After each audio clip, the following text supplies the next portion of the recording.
અને યુગો જૂની કથા આપણે સાંભળીએ છીએ, છતાં પણ આમાં આપણને કંટાળો નથી આવતો. એનું કારણ શું? રોજ કથા ગાઈએ, સાંભળીએ, છતાંય દરરોજ એવું લાગે કે આજે તો કથા કંઈક નવી છે. એકની એક કથા સાંભળી છતાંય કંટાળો ન આવે. નહીતર કોઈ પણ વાર્તા હોય, આપણે એકવાર સાંભળી લઈએ, 2 વાર સાંભળી હોય, વધારેમાં વધારે 3 વાર સાંભળી લઈએ, પછી આપણે 4થી વાર એ વાર્તાને સાંભળીશું નહીં. કારણ કે આપણને કંટાળો આવી જાય કે એકની એક વાર્તા વારે વારે હું સાંભળવી. કોઈ પણ સારું ફિલ્મ હોય, તમે 1 વાર જુઓ, 2 વાર જુઓ, 3 વાર જુઓ, પછી આ ફિલ્મને 4થી વાર નહીં જો, કારણ કે પછી કંટાળો આવે.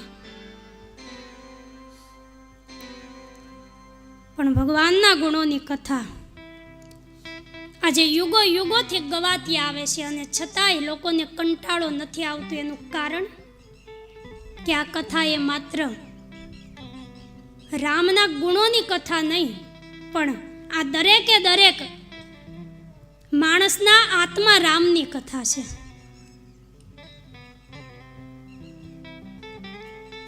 રામ કથાના અરીસામાં આપણે આપણું મોઢું જોવાનું છે કે આપણે કેવા છીએ. કથાની તો આપણને બધાયને ખબર છે કે રામ કોણ હતા, રાવણ કોણ હતો, સીતાજી કોણ હતા, શૂર્પણખા કોણ હતી. પણ આ કથારૂપી અરીસામાં આપણે બધાએ આપણું મોઢું જોવાનું છે કે આપણે કેવા છીએ. આપણે રામ જેવા છીએ કે રાવણ જેવા છીએ. આપણે સીતાજી જેવા છીએ કે શૂર્પણખા જેવા છીએ, કેવા છે એ આપણે રામ કથાના અરીસામાં જોવાનું છે.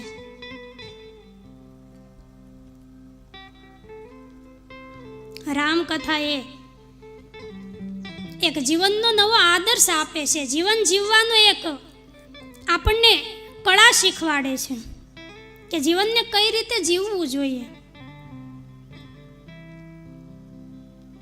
કારણ કે ભગવાન રામા અવતાર ધારણ કરી અને આવ્યા, અને જે મનુષ્ય લીલા કરી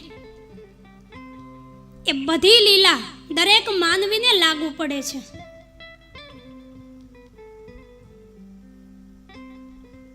અને આપણું જીવન, જે જીવન ભગવાન રામ જીવી ગયા એ પ્રમાણેનું જ હોવું જોઈએ.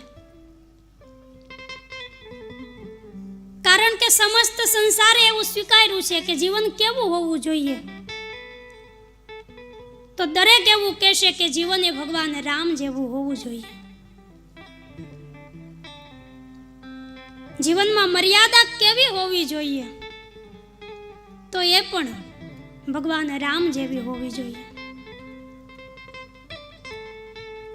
માણસનો સ્વભાવ કેવો હોવો જોઈએ,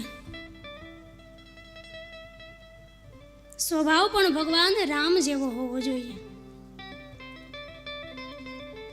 સ્વભાવ એવો સરળ રાખો કે ગમે એવો માણસ હોય, પણ સ્વભાવ તમે એટલો સરળ રાખો કે સામેવાળો ગમે એટલો મોટો હોય, અમીર હોય, મહાન હોય, પણ આપણો સ્વભાવ જોઈ અને એને એમ થાય કે ના, એકવાર તો આ માણસને મળવા જેવું ખરું હો.